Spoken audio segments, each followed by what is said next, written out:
mi nombre es Paola Andrea Mujica Pérez, soy estudiante de fisioterapia en la Universidad Manuela Beltrán. Me encuentro cursando la práctica número 1. En este reto vamos a hacer ejercicios para mejorar nuestra enfermedad de bruxismo. ¿Qué es el bruxismo? El bruxismo es una enfermedad causada por nuestros músculos de la masticación, el cual hace que involuntariamente nuestros dientes se cierren y hagan un roce. Esto se hace esencialmente en las noches. Vamos a empezar con nuestro primer ejercicio.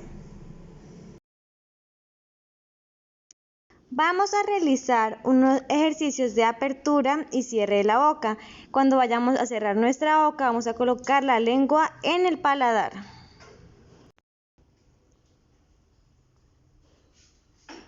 En el segundo ejercicio vamos a realizar unos ejercicios de movilidad lateral, en el cual les voy a mostrar cómo se debe hacer, pero se debe hacer es con los dientes cerrados, sin dejarse tocar los dientes. Repetirlo del lado derecho y del lado izquierdo.